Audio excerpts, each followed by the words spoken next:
We have more panelists expected to come very soon, but let me start on the right-hand side. My dear old friend, Dr. Yuan, he's the Vice President and Dean of the China-Europe International Business School, based in Shanghai, but in Zurich and in Accra and in Europe and all around the world all the time. My second dear friend, Dmitry Kalinin, he's the Director, Strategic Development, Integral Petroleum, Geneva. You don't need any further introduction. Neither does Murat. He's, of course, the chairman of the organizing committee of the Caspian Week, Geneva based, and he's the reason why we are probably all here. Tatyana Popova, she is, I think, in urgent meetings. Hopefully they go well for her. She might be joining us later. She's from the Agency of Strategic Programs based in Moscow, Russia. We have Mr. Ralph Lehner. Here we go. He's from the St.GallenBodenseeArea in eastern Switzerland, for those who don't know yet. A very lovely region.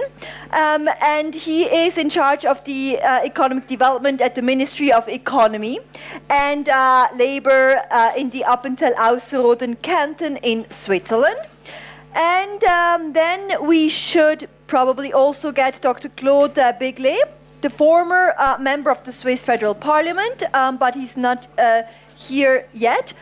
We also have Dr. Urs Lustenberger right here. He's partner of Lustenberger law firm Zurich and chairman of the Swiss Asian Chamber of Commerce, Zurich, Switzerland. Likewise, a very, very important man to know. So first of all, I would like to start with an opening question to all of you gentlemen. It's good we have a woman moderating this panel with an opening question. So Switzerland and China both signed a memorandum of understanding, otherwise MoU. Yes, we closed the Röstigraben or the Belt and Road. We have some connectivity here last year to basically boost cooperation in trade and finance between the two countries in bilateral relations.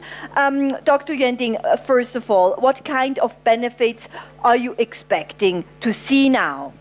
Although the size are so different, I'm talking about China vs. Switzerland, but I see a huge complementarity in their collaboration, not only on the free trade, but also on the development of the One Belt, One Road strategy or initiative from China. And the one thing you see clearly is that China now, they have the courage, the size, the efficiency, and the money. And you can see from the quick development over the last 40 years, especially in the tangible assets infrastructure, this end to the other end, that means the whole Central Asia, including even Africa. But China has a huge shortcoming or problem, is about the expertise to deal with different culture and to organize international projects. Because as you know, Chinese culture is very inward looking. And although the size is big, although China is occupied with another 56 minorities, but if you look at the composition of the population, that is really a unique case in the world. So when you talk about Russia, for example, the Russians are slightly majority in Russia, and in India, it's even more mosaic population. But in China, 94% of the Chinese are the nationality Han. So they speak the same language, they share the same culture. So Chinese, they have, of course, it's a lot of people see that as an envious situation that you immediately have a very large market. That's why Alibaba or the JD or Neighbor, they are so successful. But when Chinese entrepreneurs, companies, private or state-owned, when they move out of China, they are facing a huge problem. It's the culture. We need more bridge. And the Swiss people, they are the bridges by nature, right? In the history for more than 300 or 400 years, from the guardian for the Pope, right? So they are always the bridge. So that means we can really leverage on the Swiss know-how on how to deal with this complex multicultural issue and to help make the project much more smooth in a sense. So I just stop here. I can come back to other topics. Yeah. We need more cultural ambassadors, that's for sure. This kind of cultural exchange is very important. From a practical implementation, point of view and expected outcomes. Dmitry, you live in Geneva. It's the capital for international relations and United Nations and NGOs. What are you hoping to see when it comes to this bilateral exchange and the implementation of the MoU? Yeah. Thank you very much. Thank you, Professor. I would like to draw your attention to one important feature of this MoU. This is Swiss-Chinese MoU on development third-party markets in Silk Road regions. So it's actually not only about cooperation between China and Switzerland, but it's about cooperation of China and Switzerland in the third countries' market. And I think there is a great potential. Actually, as far as I know, there is a program in China initiated, I think, last year, and there are already 14 or 15 similar contracts kind of related to third parties. And I think here we have all this potential for all three parties, actually, for China, for Switzerland, and for countries of recipients of investments. Now it's not a secret, some countries are kind of a bit concerned about being too dependent on Chinese investments, etc., etc. Also, there are some countries who would like to invest also. They would like to compete with China on these investment opportunities in these Central Asian or Silk Road regions. And letting these countries kind of in creates kind of right balance and right atmosphere, which would help to implement investments. As for practical implementation, we have several initiatives here, but I will just mention one for now. I think it could be good to set up a system of regional venture funds where Swiss expertise in fund management and Chinese appetite for investments in Silk Road regions will be combined. Probably other investors also welcome to fund this, and then this system of regional venture fund can actually select and process investment projects faster and in a more transparent way. A similar example was already in the same region, actually, from EBRD. It was a system of EBRD venture funds in 1990s. And this was quite good, actually. Even return on investment, it was not the only goal, but the return was, I think, 7% per annum, which is quite good. That's not bad in this current environment, for sure, and a very good practical example. Thank you so much for that, Dmitry. I'm very glad to introduce now also Tatyana Popova. She's the CEO of the Agency of Strategic Programs from Moscow, Russia. Thank you so much for cutting your previous meeting and commitment short to join us. We love to have ladies on stage. Right. We mentioned a little bit the criticism as well, financial dependence on China, the debt trap by poor nations and so on, that was just mentioned. For Switzerland, the stakes are not that high because, as Professor Yuan mentioned, that efficiency, money is around in both China and in Switzerland. So as a Swiss politician, Ralph, which are some of the worries that you might have, or which are some of the positive factors that you are seeing from Switzerland taking part in the Belt and Road Initiative, or IDA-ILU as it's called? Thank you. We are focusing on the economic and business perspective as the St.GallenBodenseeArea.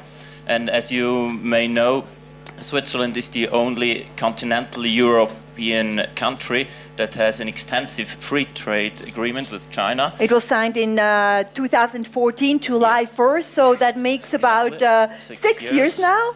Yeah, exactly. And there was a study now reflecting the effects of that free trade agreement, and that was highly positive. And now the infrastructure of such a Belt and Road Initiative can even more foster the development of the trade relationships. And the SymbioSwiss Center at the University of St. Gallen in our region expects the trade to rise by another 10% and half costs of transport costs through this Belt and Road Initiative. And that would be really a huge step for Swiss companies, for Chinese companies as well, and for all the other companies in between as well. So that would be a great chance. Absolutely, because China is Switzerland's largest trading partner in Asia. We just got another guest on the panel. I'm glad that this panel is getting so much attention and attraction. We have one more chair if somebody wants to join us as well. I believe you must be Dr. Claude Béglé. That's exactly what they told me. Please come and Fantastic. Last but not least, you are a former member of the Swiss Federal Parliament, Executive Chairman at SymbioSwiss. Huh? Fantastic. All right, let me continue with Urs. Urs, Lex China has also attracted a little bit of attention, which is basically to limit foreign investment, especially from China, into Switzerland to protect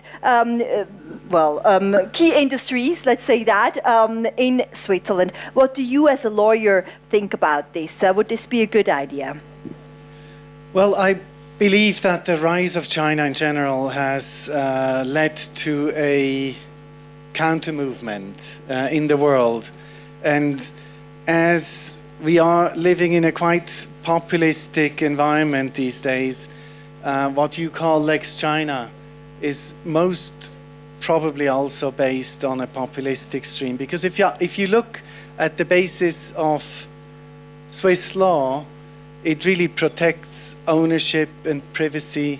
And when you want to tell an owner that he cannot sell his building or his company to the highest bidder, then it starts to become funny. Mm-hmm. Then you need to be either a government or a state that is intervenistic, and that's not the way Switzerland functions. Or usually. Protected industries like nuclear or energy industries. Yeah, but the question, Lex China and Switzerland, the way it is discussed, it has nothing to do with protected industries. But the story is not over, it's still being discussed in Parliament, right? It will be discussed, and we will have to see heightened merger control rules as they have been enacted in the EU after a leading case in Germany. We will see a backlash, but it's contra legem. It's against the law, in my eyes, and it is against the constitution as it is.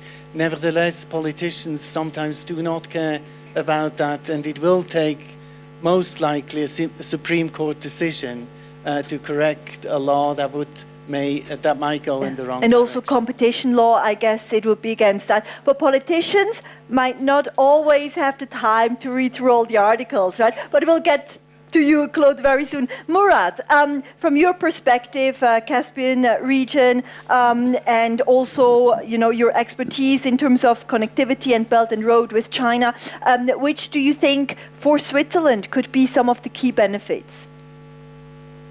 Okay, thank you. Actually, I wanted to share my view like a Caspian man, but okay, let's start from Switzerland. Whatever hat you want to wear, it's fine. Because I'm here with a Caspian hat. Yes. Okay, let's start from Switzerland. I think for Switzerland is a unique opportunity to revitalize the financial sector because budget of the Belt and Road Initiative is unlimited in China, practically unlimited. We are not talking here about billions, we are talking here about the hundred billions or trillions of dollars. This is the great initiative which will change the world during the next 20-30 years. The Greater Caspian region is the heart of the ancient Silk Road. It's a original and traditional Belt and Road market.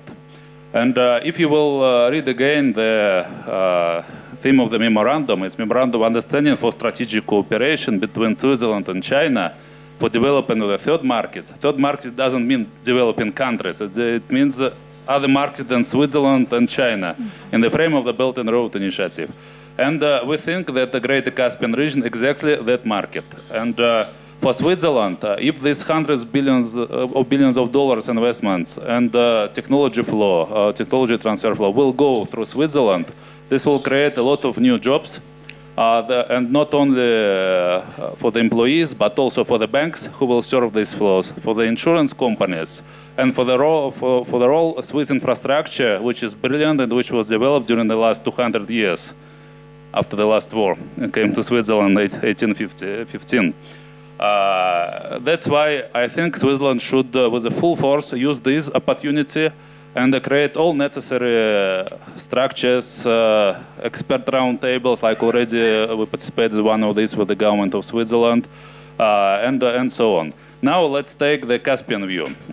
For the greater Caspian region, I'm traveling a lot to that region, and I know the opinion of the people on the government level, on the private level, just simple people on the street. A lot of countries, they're a little bit scared of the Chinese expansion.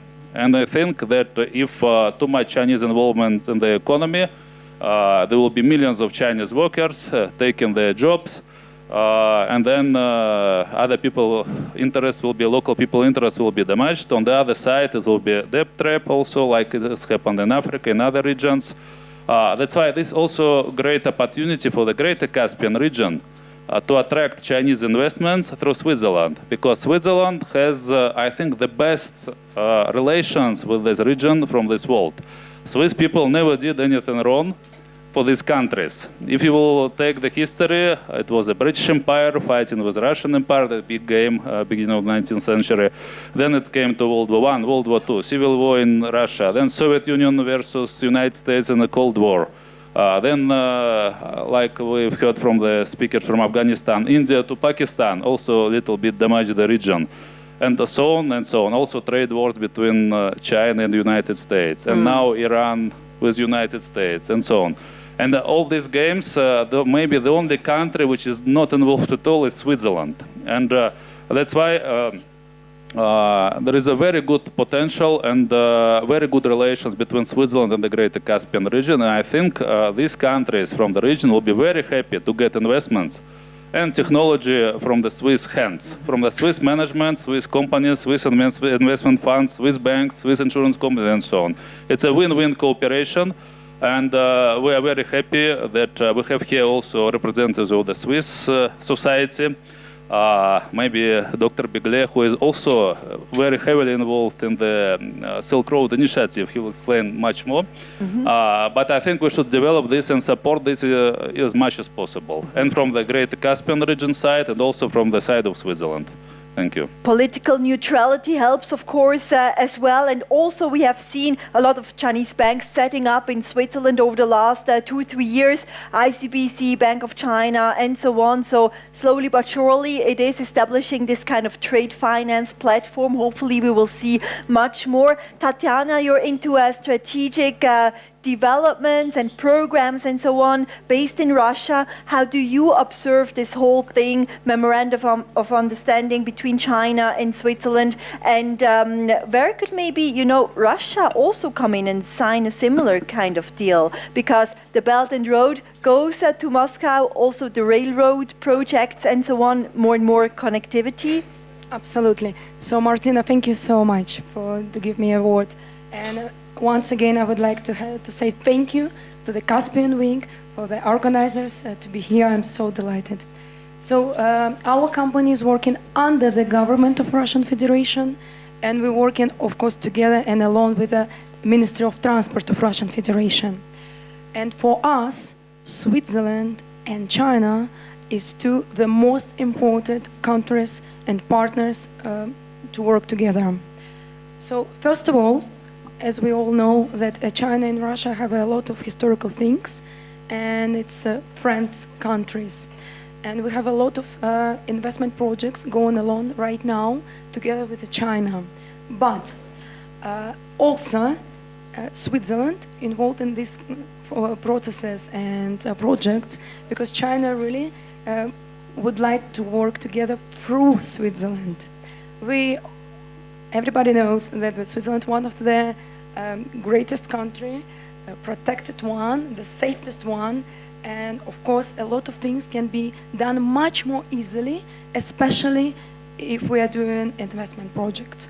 So I truly believe that together with Switzerland and through China, we can do even much more things in Russia. That's why I'm here, and I'm very happy to be here to work together with our partners. I'm sure that our partners and friends from Switzerland can say a little bit more. What do you think about it? Thank you. Thank you, Tatyana. Claude, let's give the microphone to you. So the memorandum of understanding, I cannot talk anymore, was signed last year. Which roadblocks do you think are in the way now for the full implementation? Well, the story of the relationship between China and Switzerland, or the story of the Silk Road, has two faces. I have to declare my interest. I'm co-chairman of a Swiss-China Silk Road Association.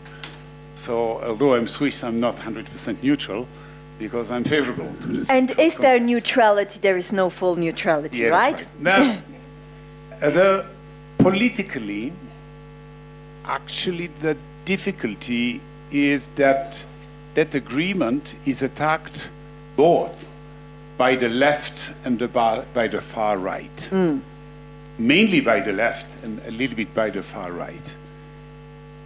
You have three reasons why not to go ahead. The first one is human rights. And activists are saying we should stop making purely mercantile agreements if human rights are not sufficiently respected. Actually, it's an argument which is used in the relationship with China, with Russia, with a number of other countries. This comes from the extreme left, or the left. Then you have those who say we have to include sustainable development, environment, and we should, I'm not only talking of China, but respect much more. So if you talk of the agreement with the Southeast Asia country, they would go for palm oil. If you go for Mercosur, it's about the meat. And of course in China, it's the fear that delocalization and the business being there instead of in our country. That's the second point. And especially being done not with the same rules, with the same protection of the environment, than the rules we would apply to ourselves. That's the second point. And the third point is the neutrality. It's difficult at the same time to be a very strongly involved trade partner and to be neutral between countries. You have that, for example, with Saudi Arabia. And how can we be the neutral intermediary if the level of our investments is so high?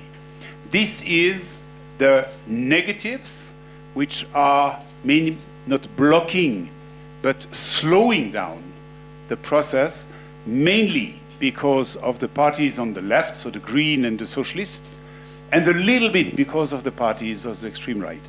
Now, on the other side, and I'm personally belonging to the other side, I think that the relationship with China itself and with the Silk Road, more extended, is very favorable. You take our innovation. We are very good at innovation with ETH, EPFL, etc. But the market is too small. When you go to China, you have automatically a scale-up, which is quite interesting. You also have a lot of reverse engineering. I have worked concretely on some projects where Chinese, we say they copy, but actually they have sometimes improved what we had done ourselves. The copycat image seems to be long gone now, like made in China seems to be almost like, you know, forward-looking, a reputation thing. We want to have innovation and R&D and so on. But Absolutely. you mentioned something very important, which is more academic and innovation and R&D exchange. Back in 2017, when the FTA was signed, there was also agreements on more exchange in that area between EPFL and DTH and Tsinghua and so on. So with the Belt and Road Initiative, Dean, where where exactly do you hope to see more of such exchanges? I mean, the China-Europe International Business School, you have your campus set up on the shores of the Lake of Zurich in Horgen. So you are basically trying to help in that regard. In which areas should there be more cooperation and exchange? First of all, by listening to my colleagues here, I feel the necessity to promote more exchanges. Because a lot of ideas floating here, sorry to be blunt, some of them are not right, some of them are right, and some of them, they are not blunt enough. So I will try to propose my view. First of all, the worry about the flooding of Chinese laborers, this is a totally illusion now. Just give you a very simple example. You see now how China changed. Because I have 2 dogs, in Shanghai, so I have to employ a full-time nanny. So because we travel too much with my wife, and we have a full-time nanny, and I have to pay her 8,000 RMB, 8,000 RMB a month, which is more than 1,000 euro, which is exactly the price for a nanny, not in Switzerland. I know that you are much more expensive, but in Paris. In Paris. Okay, and just recently, last week, before we left, all of a sudden, she pulled out of her mind saying that you must pay me before the Spring Festival, the Chinese New Year, the 13 months. Actually, she only worked for us 5 months. She started last September because she found a better option, so she quit. She quit. So when our dogs are in a dog hotel, so I receive video and photo to make sure they are safe or happy. So we still pay the hotel for the dogs. So just tell you that now the Chinese dynamism totally changed. I'm talking about demography. That's why the China Reform Commission and KPMG organized a very important panel here, and I was on the panel talking about the aging population and the development of the pension fund in China. So China is now totally in a different situation. There are no more young Chinese flooding even to Shanghai. No, don't mention that they will flood your part. And actually, that's the illusion. That's totally an illusion. Some truths, like when we talk about the problem with the Chinese investment in Switzerland. Because the Swiss are very, very diplomatic. They never say in public something they think because they want to keep so-called their neutrality. So I would say it in a more blunt way, what they really think in their mind. Actually, they did very well because I follow all the cases. She knows because I'm working on the globalization of Chinese companies. That's why she interviewed me 5-6 years ago already. So about that issue. So I follow all the big cases. Actually, now I'm living in the belly of the dragon because I'm the board member of Camp China. You know, not only they bought Syngenta, they also bought the company called Adiceo, the French company in the chicken food nutrition. So now it's a big listed company in China, and I'm the audit chair of that company. So if you really see the observation inside, you see that some companies are doing okay, even well. Like Camp China, although it's a state-owned company, they bought Syngenta, they work very hardly, and they even employ for they call it the name is a Blue Star, you know, Blue Star. Blue Star CEO, just check on their website, is a German. So they even for SOE, they hired for the holding of Syngenta and etc. Adiceo, they hired Michael from a German company. So you see that they are making a huge effort to be more multicultural, but some companies, they fail. Sorry to be blunt, like Hainan Airline. I like to cite names. So personally, I feel sad, but I feel sympathetic with the Swiss who want to put more barriers.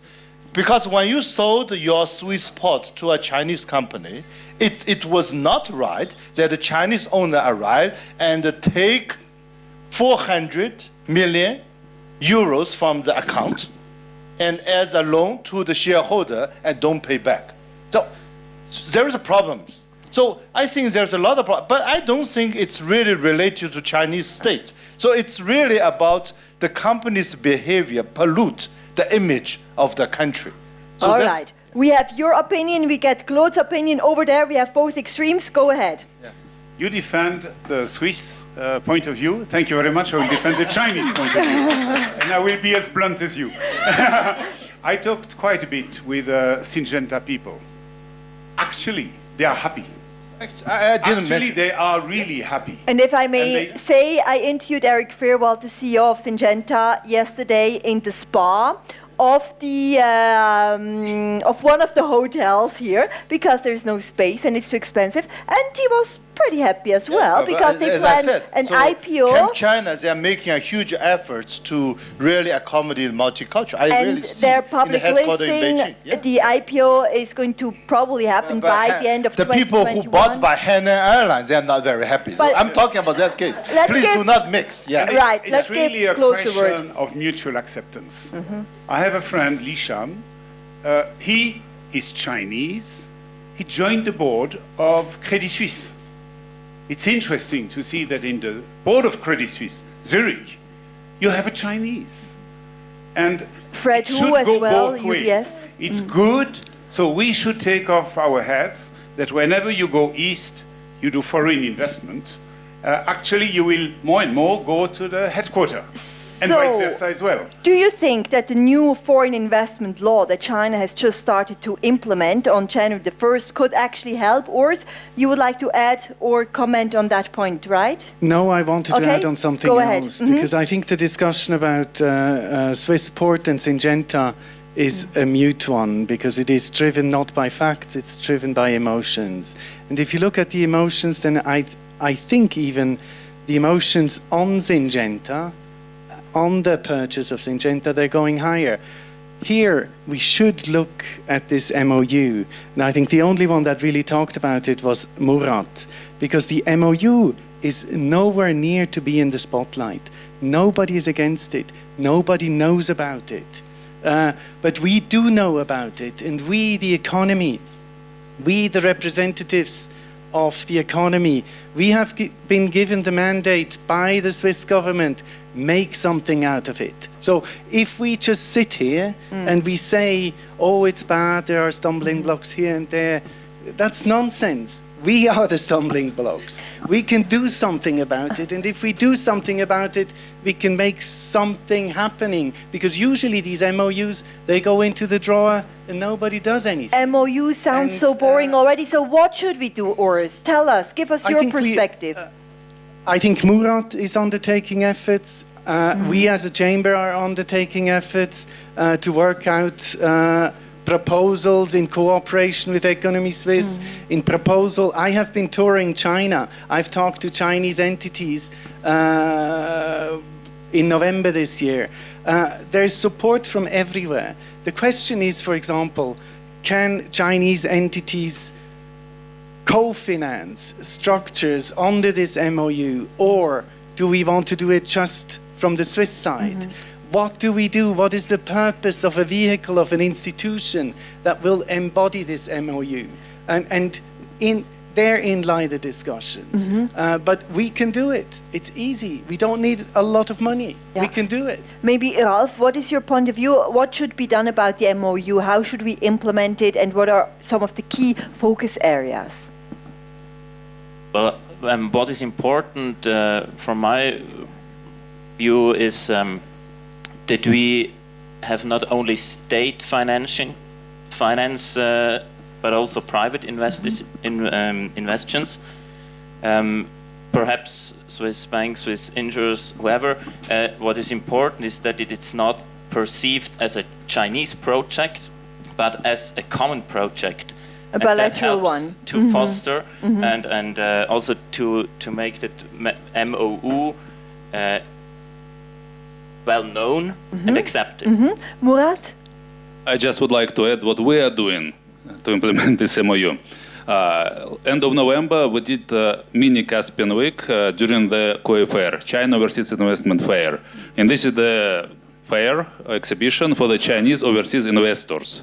And we already did the roadshow of the investment projects from the Greater Caspian region to attract Chinese overseas investors. And the second exercise is we're doing right now.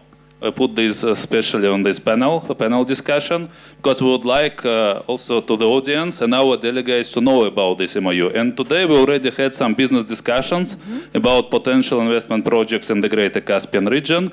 And I'm listening exactly the same, that preferably it should be European investor, not Chinese investor. And from European investor, the best investor is a Swiss investor. Because Europe also sometimes controversial. They have a lot of own problems, starting from France, Brexit, yes. and so on and so on. Don't give them more, they have enough. Yes, exactly. And with regards to these millions of Chinese workers, this was in the past. And people saw this, and now they're afraid. And now we need to do efforts to cancel this, to remove this illusion. It takes a long time to Yes. get rid of bad reputations. Or quickly, and then to Claude and Tatyana. And just to outline it, because I start to realize that nobody really knows anything about this MoU. This MoU is a so-called strategic, innovative cooperation relationship between Switzerland and China. And it should actually lead to Switzerland going arm in arm with China and assisting China in dealing with third parties when they enter into Belt and Road Initiative projects.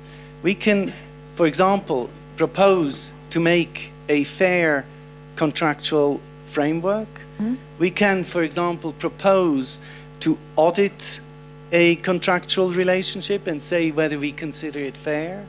We could, for example, become involved in an arbitration center that would arbitrate problems that come out of these relationships. We could, and this was the only thing that was mentioned so far, be instrumental in financing products and projects. And of course, Switzerland being financer of the world, we always think about financing, but the other items might be even more important.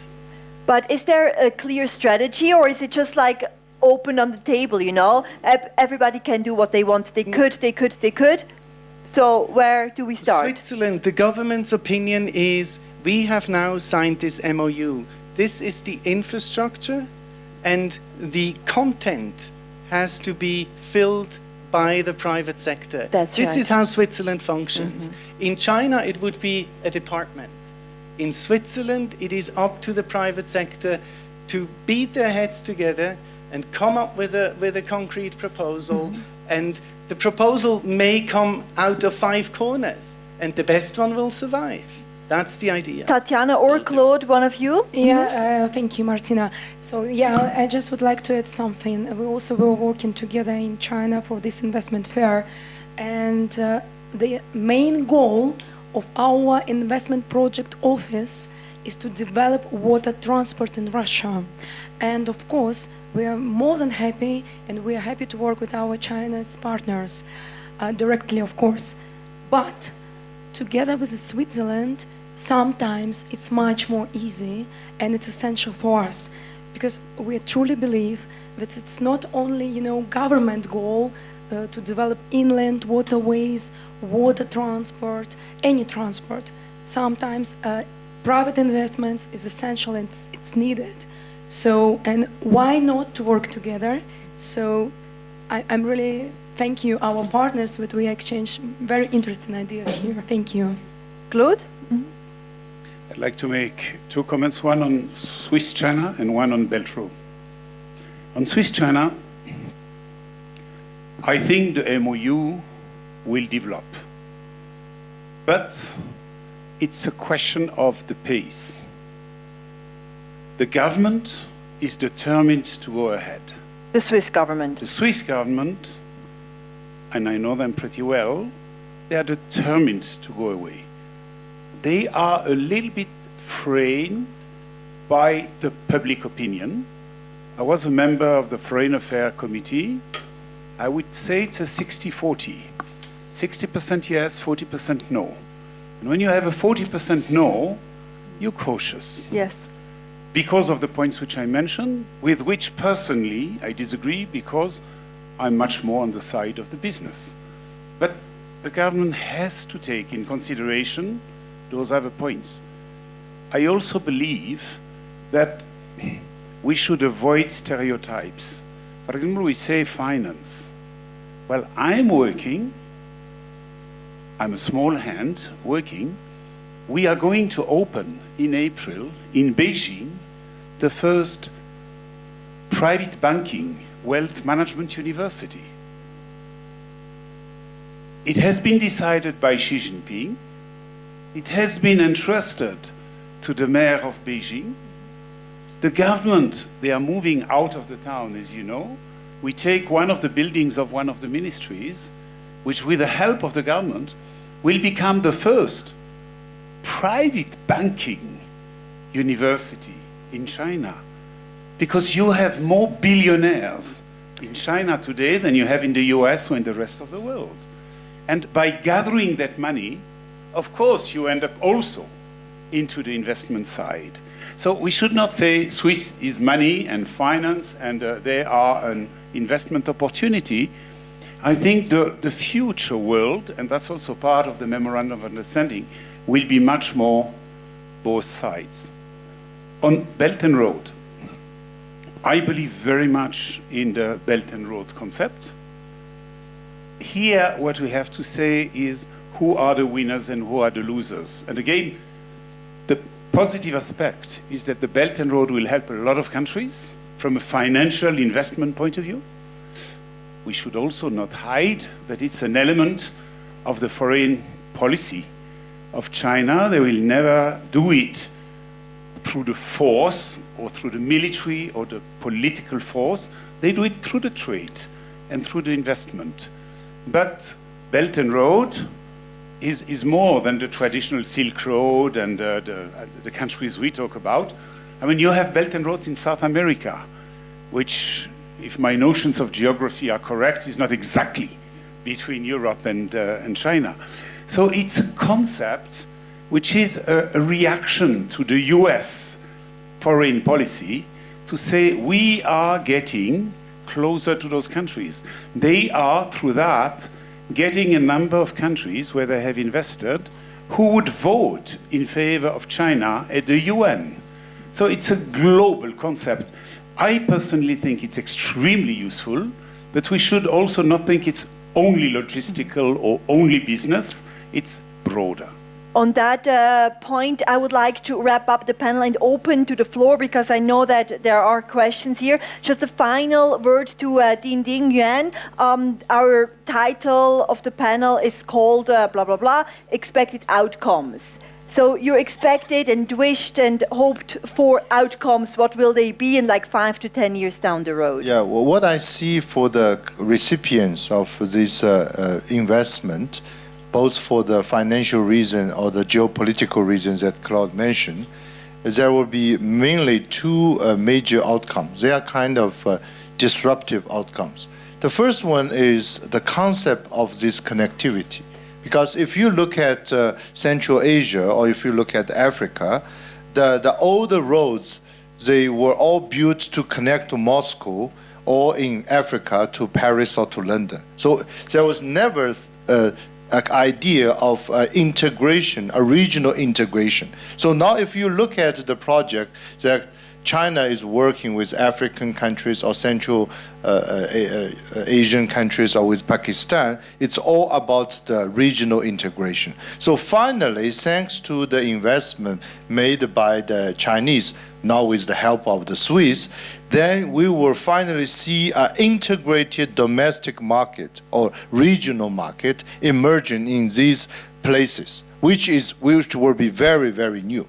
And not only the Chinese or some Europeans, some Swiss understood that, even the very American company called FedEx, they understood that.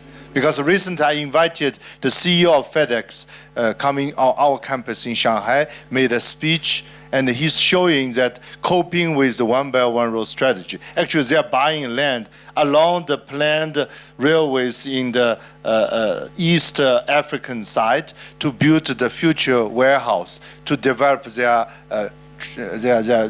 delivering business. So that's a very interesting example. The second one is also very important because we look a lot, as Claude said, on the infrastructure side. But in reality, that building up of infrastructure is coping also with the Chinese economic model change because of the upgrading, the high salary I mentioned, and also the aging population problem. So many Chinese companies and also the multinationals, they are moving their manufacturing tissue from China to all over the world. So by building this hyper-efficient infrastructure, so the countries located in this infrastructure will be able to leverage a lot of competitive advantage. I just share with you also one example. Of course, you know Vietnam, you know Bangladesh. I don't want to talk about them, but one country very close to your region is Uzbekistan.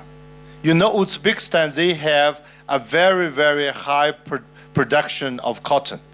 And in the past, there are two problems. First of all, they had no apparel and fiber treatment capacity within the country. First problem. The second problem was the former president made a forced labor kind of scandal, so they are under embargo.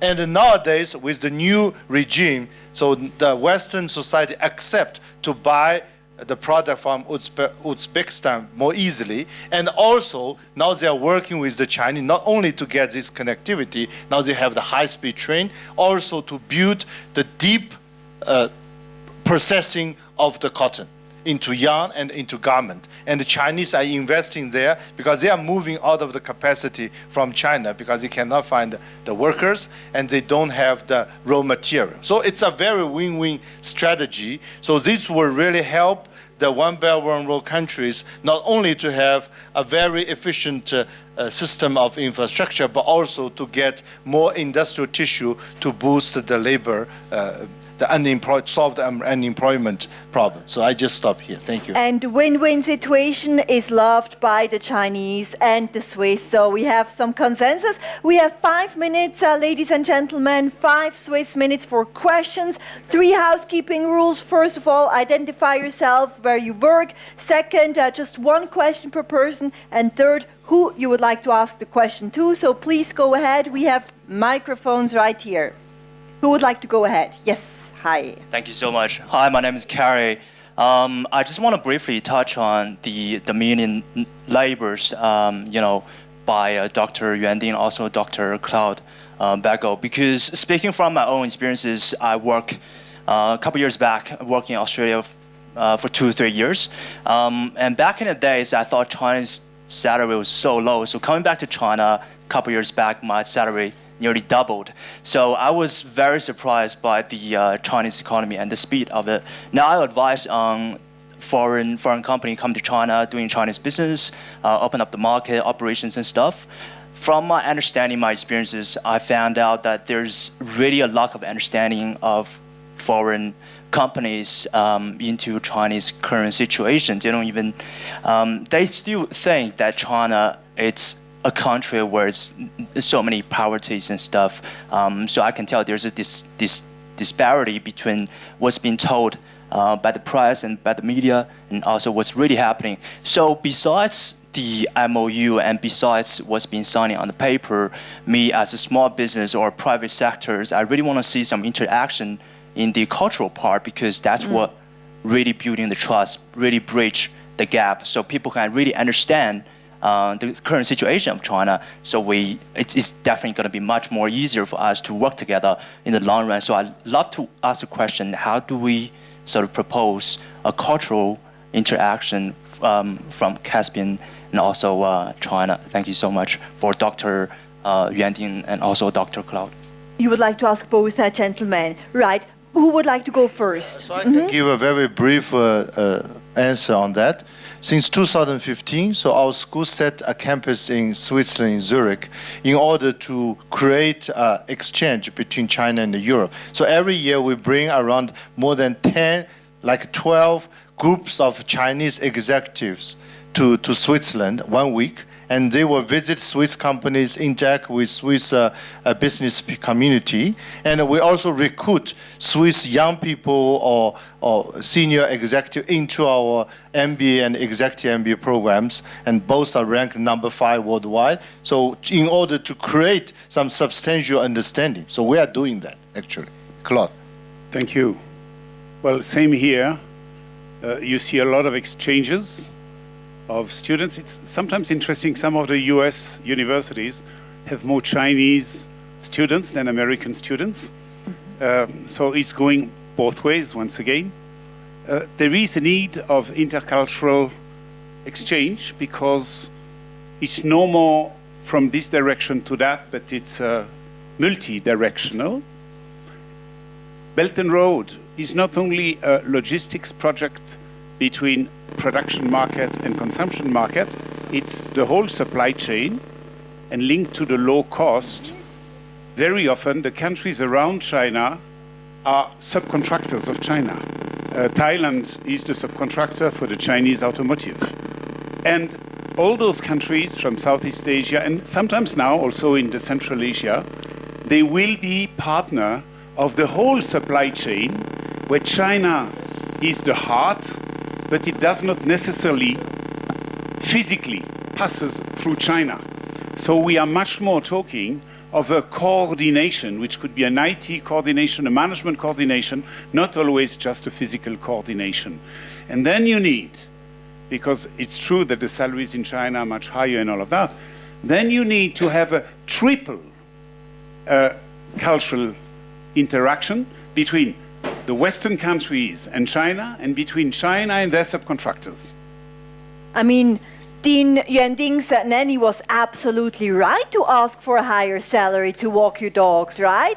Absolutely. Tatiana, you would like to add something? Yeah, I just would like to add something. So we also believe that exchange, culture exchange is essential for any negotiation, business or whatever. It's very, very essential.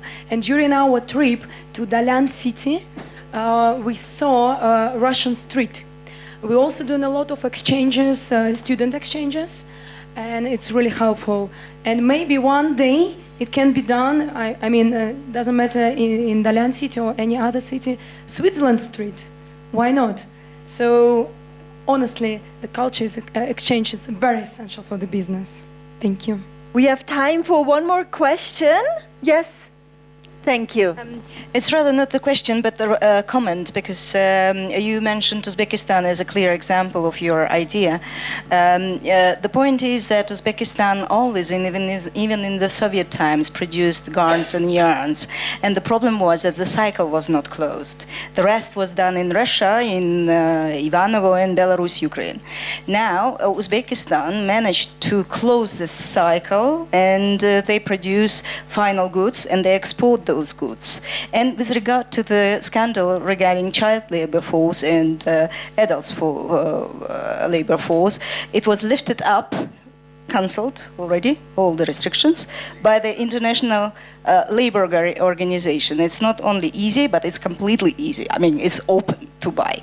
And no any restrictions whatsoever. It's just a little comment just to make it. Mm-hmm. I will just also a little bit comment on Uzbekistan. Please. Because Uzbekistan really changed during the last 3 years. It's completely different situation than it was before. Country is now opening. They cancelled visa restrictions for more than 100 countries. I was there already several times during the last years.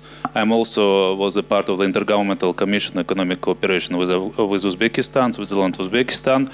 And what I'm feeling that really Uzbekistan businessmen, even government officials, they're really hungry to do something.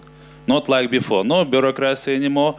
People are coming and proposing themselves. From the government officials, it's something unbelievable. When last time we had a meeting in the Chamber of Commerce of Uzbekistan, at the exit, I saw several people just trying to pull me and discuss business. Then I started to understand who are them. Is Uskimio Sanat, which is the Ministry of Chemical Industry of Uzbekistan, then Uzbekneftegaz, which is Oil and Gas Ministry of Uzbekistan, and so on, and private businessmen and so on. And I think there's a great future for Uzbekistan if they will continue with that route. And all these old stories are now no more relevant. We want to look into the future, and on that note we finish because there will be another event taking place here and we want to finish on time. Sinyan Kwaila, Shunen Datsi, Happy Chinese New Year, which starts very soon. Thank you very much to our distinguished panelists for coming, and feel free to approach them afterwards if you have any further questions. Thank you so much.